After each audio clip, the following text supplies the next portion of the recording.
Thank you for coming and supporting the event as usual, Karsten. Oh, so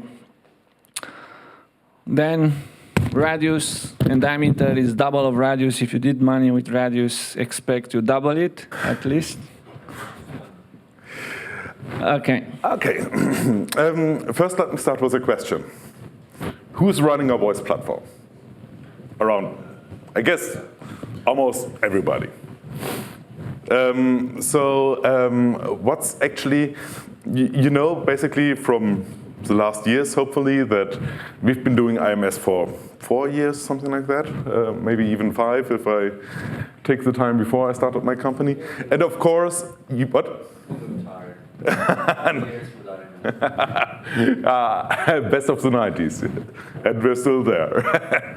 So definitely we need to do some charging on the IMS. So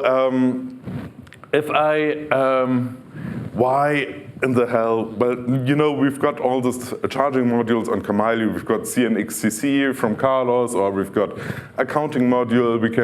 We do all kinds of charging in Kamailio already. But okay, why in the world would you do diameter charging? The main reason for this is basically, especially in the mobile world, we're not alone anymore. We're dealing with a lot of different charging sources, like, for example, on the mobile network you have data traffic that needs to be charged, we have voice calling that need to be charged, we've got SMS messages that needs to be charged, all kinds of service that needs to be charged. And it gets even more complicated because in the deployments we did basically in the last year mostly, we're not even the only voice platform. So we have our Volta platform and still the old 2G, 3G, maybe fixed line platform still exists. So we need to have some sort of converged charging. Of course, you may say, okay, still talking about mobile networks. But I guess probably Frederico, who will be talking like right after me, Orange Libon, they have some sort of OTT app, I guess, and of course that needs to be integrated in the charging as well. And for the OTT app, they could use IMS, but I guess they don't. So we really want to integrate charging into all kinds of applications. Okay, so we really need real-time user credit control. So that's something that we need. And of course, if we would only do postpaid, that would be relatively easy. We could simply integrate Kamailio's accounting module, create some CDR records from that, and yeah, that would be done. But of course, we also need prepaid. And for prepaid, it's a little bit more sophisticated. And last but not least, since we are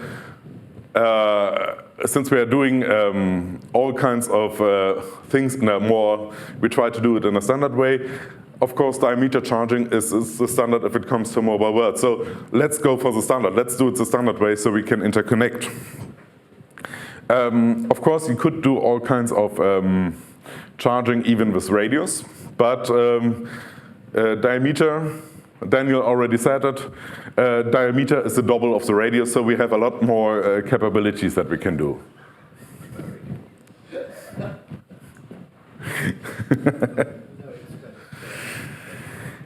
Okay. If we, as you may think, okay, diameter charging should be something coming from the mobile world. But actually it's an IATF standard, which is defined in RFC 4006, which was actually published by Nokia 2005, like some years ago.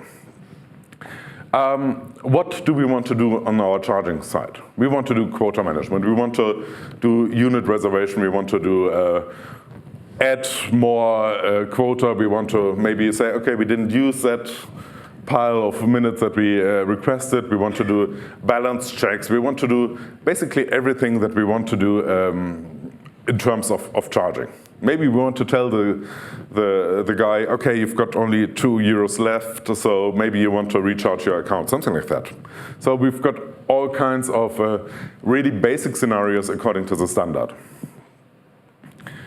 So we end up in having some really basic scenarios. We've got time-based charging, like calls, for example. We've got, data traffic, which is another sort of time usage pattern of accounting. And then, of course, we've got event charging. Like, for example, an event could be, best example is sending an SMS, but it could be basically anything. It could be something like, I'm running World of Warcraft and I want to do charging for that. That would be most likely be an event as well. Currently, the IMS charging module in Kamailio is limited to handling calls. The reason for this is basically because in most of the deployments there wasn't really the requirement to do charging on text messages, on SMS. So at the moment it's really focused on voice calling.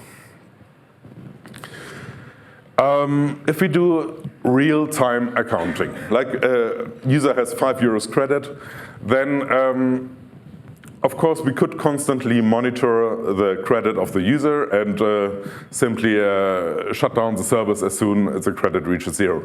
But that is some way a very, I would say, a very costly service. It's really like we need to constantly check, we need to do some constantly approval that this call is still valid.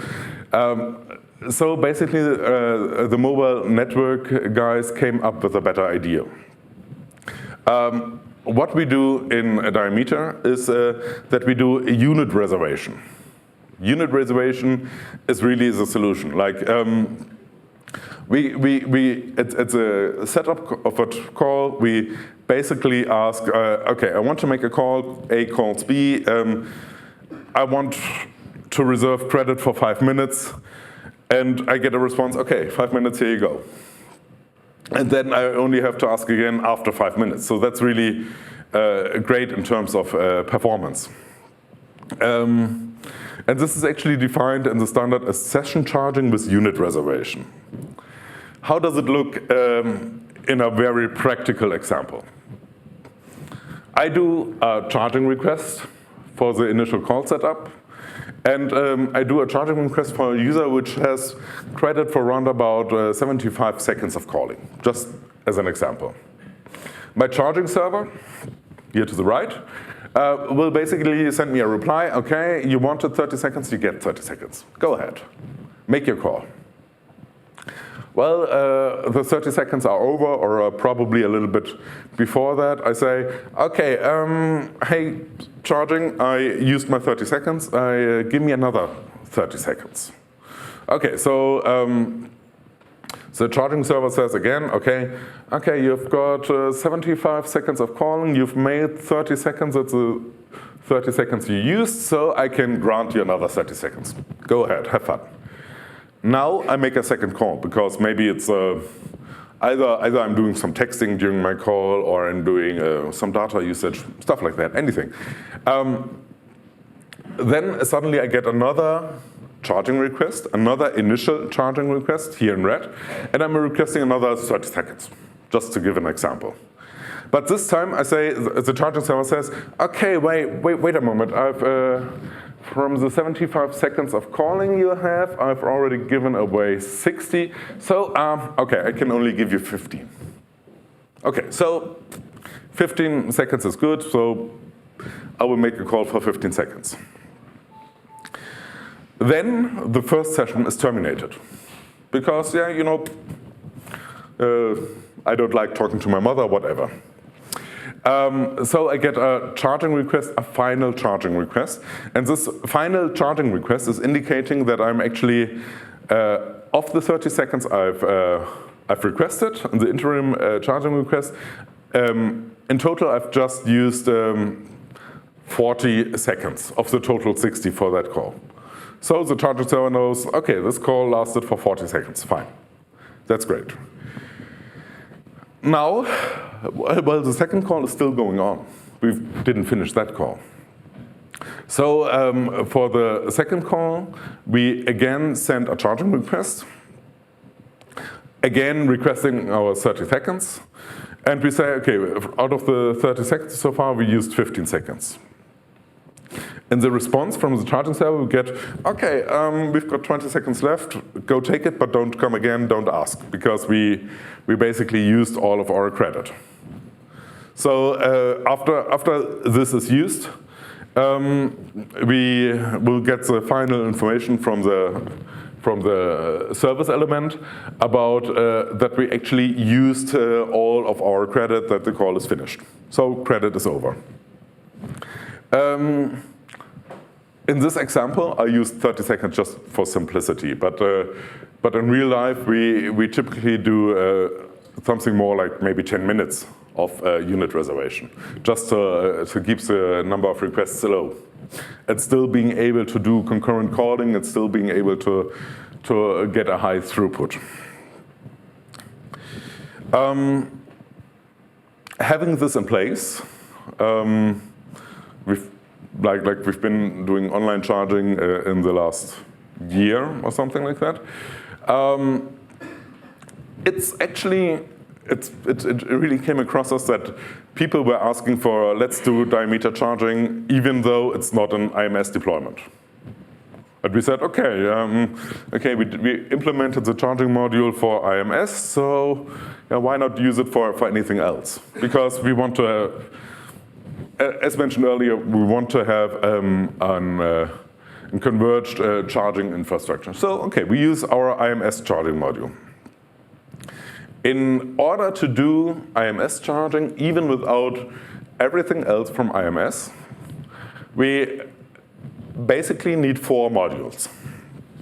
We need the C diameter peer, which is a diameter stack of Kamailio. We need some helper module for diameter. We need the IMS charging module, and we need, since actually the IMS charging module is binding to the IMS dialog module, we need to load those 4 modules. The configuration is pretty straightforward. We've got the diameter peers that have to be defined as basically any diameter connection we have in Kamailio anyway. And then we've got some realms that we need to configure. We need some, how's our host called? We've got some parameters, which is actually quite important.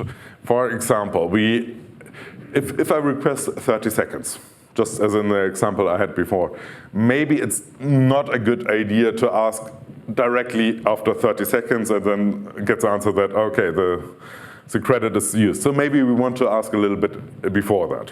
So we've got some small timer buffer just to have that before. And of course, we want to check for the interim charging request, how often actually, how much credit do we request in the interim request? Because this is something that's running completely asynchronous to the rest of the voice calling. And then, of course, we need the IMS dialog where we need to trigger this by putting in a flag. Really straight, simple. Now it comes to the routing logic. And Daniel last year did a really, really good presentation. I really enjoyed that, where he actually said, well, okay, it was about performance tuning with Kamailio. And he said, okay, we don't have any performance issues, thank you. And that was basically the first slide of the presentation. That was actually really, really awesome. But in this case, we're not relying on Kamailio. So what we did in order to really achieve, in order to catch up with performance, is that all diameter operations are done on Kamailio, both for Volte, both for IMS, but also, of course, for charging, are asynchronous.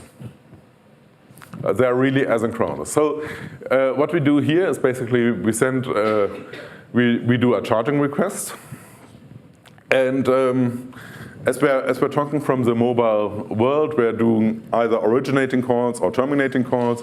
So that's the second parameters, and we are requesting 30 seconds in these parameters. And then we've got two other parameters which are a little bit, I would almost say, proprietary. This function will instantly return either something 0 if everything was good, or something less than 0 if, for example, all the diameter connections were down. If all the diameter peers are down, then we instantly get a reply. But that should never happen. Basically, it's just if something really goes, we cannot really send the diameter request. So as soon as we get the reply from diameter, this route is actually triggered. And in this charging CCR reply route, which is asynchronously executed, we actually get, okay, we've got a basic return code, like saying this was okay, or there was something wrong. And we actually even get the diameter result code. The diameter result code was actually, I added something like, I would say 2 months ago or something like that, maybe 3. Basically because the result code may show some more in-depth information why the charging did fail. In this small example, we can either say, okay, you don't have any money left on your account, or you can say, okay, the resources you have there simply exhausted. Like, for example, in this example, we use a result code we got on the ammeter for indicating that you've got 2 lines for calling. You've used both of your lines, so you get a different response. And in worst cases, we say, okay, still, we've got something that we didn't implement in our routing logic, we just simply say 402 payment required. Okay. Yeah, but in case we get a 1 as a return code, then we can simply go on with our call, because then all the charging is done. The charging is running in the background on a timer process, so all the interim charging requests you will actually see going out no matter what's happening on zip level. Really easy. What's coming next? At the moment, as mentioned earlier, we have only session charging, but we will most likely add event charging very soon. Because in various deployments, we are now getting the requests for doing charging for SMS. Okay, so, but compared to session charging, this is really really easy. Something that we've been using for several months now, and which we will release maybe next week, maybe the week after, is a new charging server module, which is running on Kamailio. I know some people, I've already did a little bit showing this, because actually it's a little bit abuse of Kamailio, because our Kamailio server suddenly only speaks diameter. Of course, we've got a zip interface, because, you know, it's Kamailio. But in this case, we just speak diameter, just to do online charging. And I guess we're going to release that in the next 2 weeks, probably. OK. Questions?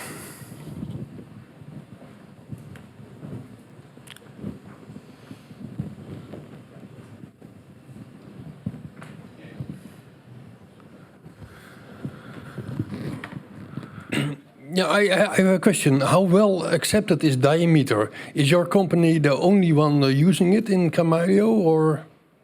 You can ask Dan Bogus, for example, because in his CG rates, they just implemented diameter as well.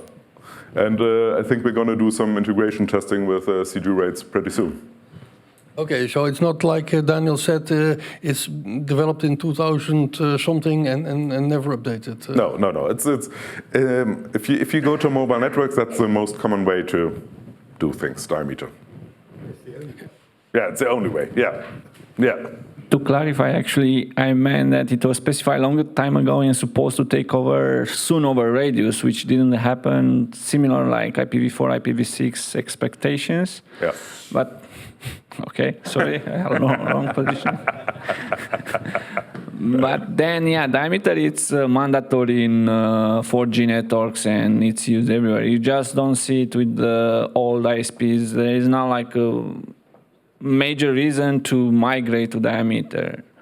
If you have a running radio system, like if you have running IPv4, you don't need IPv6. I guess the most hot topic is really that we need to have something converged that's really taking care of different parts, different sources for charging. So at that point, we need something centralized charging, and then. No, if you start a new system, I agree. You should start with diameter. The idea was that all systems were not upgraded as some people expected to happen. But diameter, it's way more flexible and good if you build a new system or a new platform to start with, because it's anyhow the future. A question back? Are you familiar with any open source diameter billing software? Does everybody custom build their own billing systems? There's actually JBoss. What? Oh, okay, OpenCell. Yeah, then we've got CG Rates as open source billing. Then we've got Java, JBoss. Yeah, Telestack, they have a charging server which is implemented in Java. There are several diameter-based charging servers available. Yeah. But diameter accepts only checks starting with $1 million. So you can give me 1 million, then I make a charging server as well. Yeah. So there is a new RFC on diameter since 2012, so it's not dead. But I guess it's a little bit like SIP, has had very good intentions at the beginning, but then it got very complex. A question about the diameter stack, because I initially tried to put into it an authorization state machine, and it turned out to be pretty nasty, and I never did a counting state machine. Is there still a need for an accounting state machine, or you can deal with it at sort of application level? At the moment, we're dealing with it on application level. So we should drop also authorization, maybe? I don't know. Okay, thank you, Carsten.